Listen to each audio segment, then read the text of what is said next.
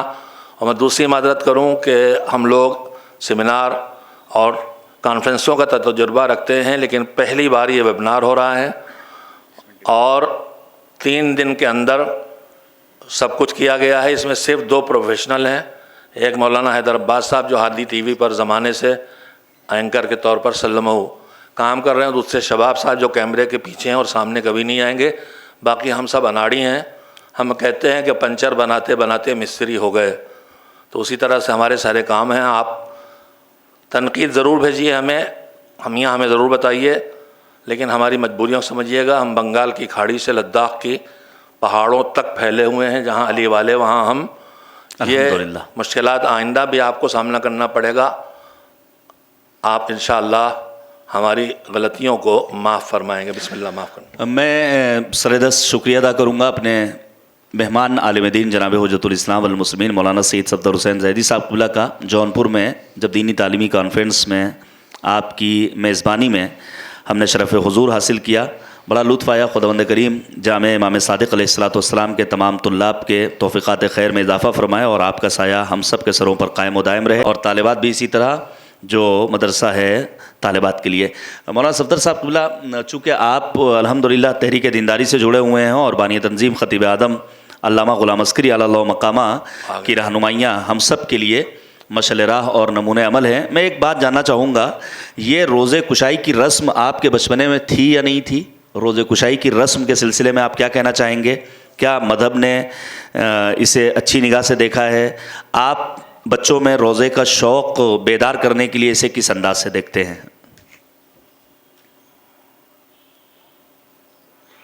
بہت سے دینی جذبے کو بیدار رکھنے اور اس میں تازگی پیدا کرنے اور اس میں طاقت پیدا کرنے کے لیے ماہ مبارک رمضان کا یہ روزہ ہم سب کے لیے ہے۔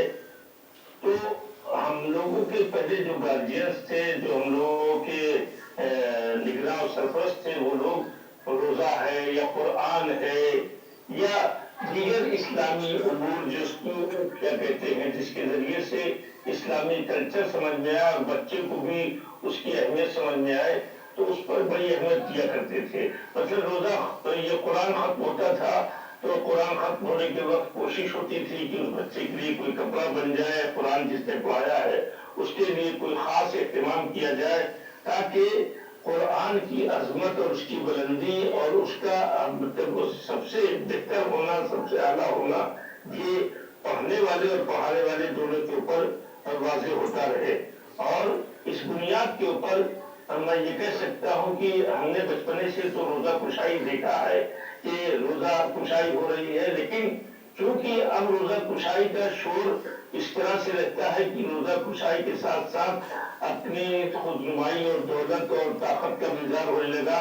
پہلے جو روزہ کشائی ہوتی تھی وہ بزرگ ہمارے اس لیے کرتے تھے تاکہ بچوں میں روزہ رکھنے کا شوق اور اس عبادت کی اہمیت اور اسے روزے کی تئیں اپنی ذمہ داری سمجھ میں آ جائے کہ ہاں اب ہم روزہ رکھنے کے لائق ہو گئے ہیں، روزہ رکھنے کے قابل ہو گئے ہیں، لہذا وہ اس اہتمام کرتے تھے۔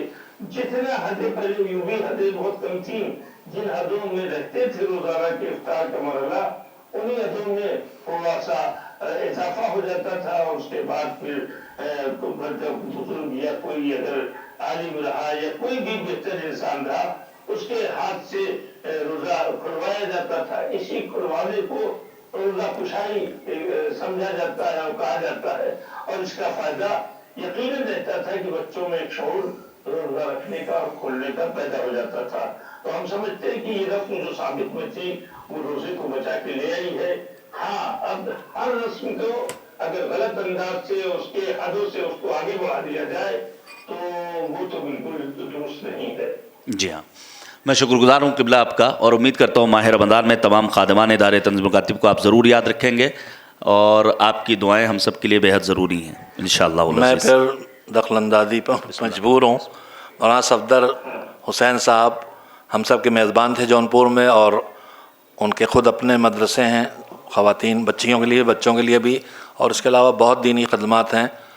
یہ تنظیم مکاتب کے مجلس انتظام کے ممبر بھی ہیں۔ میں ان کی خصوصیت بتانا چاہتا ہوں کہ ہم میں سے خود کو ادارہ چلاتا ہے تو اس کے لیے بڑا مشکل ہوتا ہے کہ دوسرے ادارے کے لیے بھی وقت دے اور تعاون کی کوشش کرے۔ ان کی خصوصیت یہ ہے کہ یہ ہم سب کو اصل میں کسی ادارے میں آ کے تو کام کرنا ہی ہے، لیکن ہمیں ادارے اور تنظیم کے تعصب کا شکار نہیں ہونا چاہیے۔ اگر ہم کسی ادارے میں مثلا تنظیم مکاتب میں ہوں، اب میں یہاں تنظیمی کا لفظ کسی اور معنی میں چلا گیا، تنظیمی یعنی جو ایمان و عمل دونوں کا قائل ہے، خالی ایمان کا قائل نہیں ہے، یعنی وہ تنظیمی ہمیں قبول ہے۔ جیسے شافعی نے فرمایا تھا کہ اگر حب آل محمد رفض ہے تو میں رافضی ہوں۔ تو بہرحال بات بڑھتی ہے۔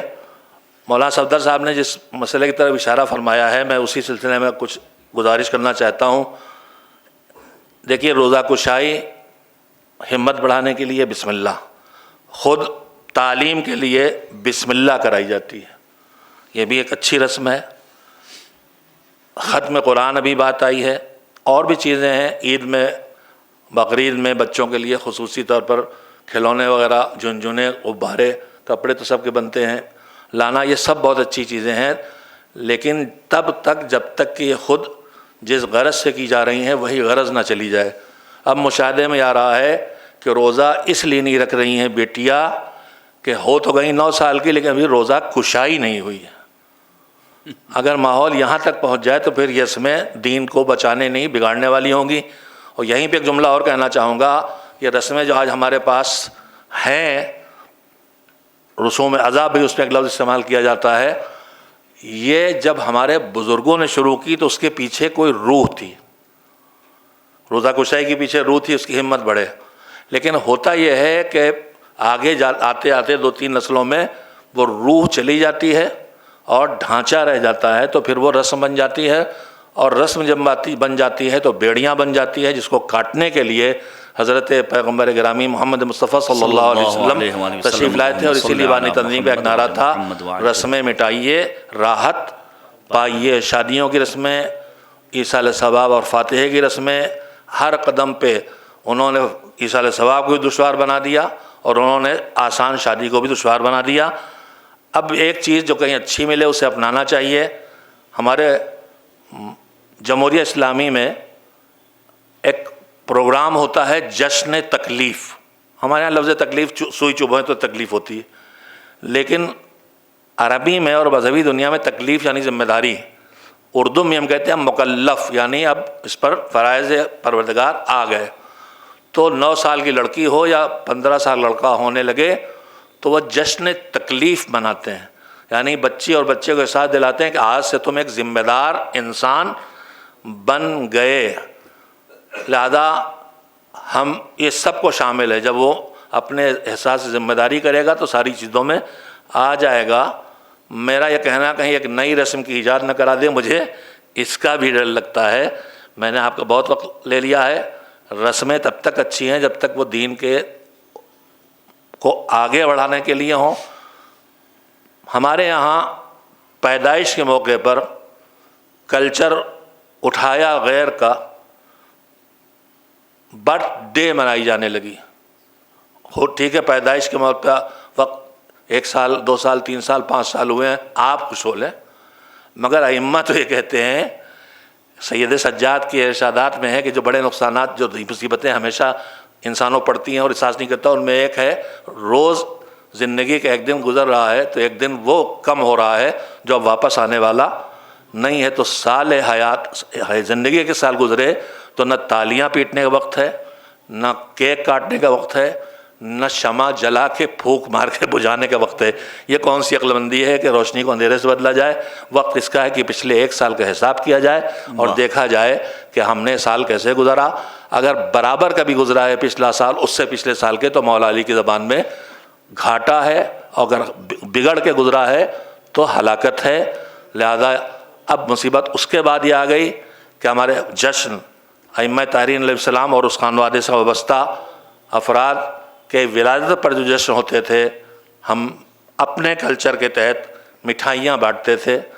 دوسری جگہوں پہ بھی جو کلچر تھا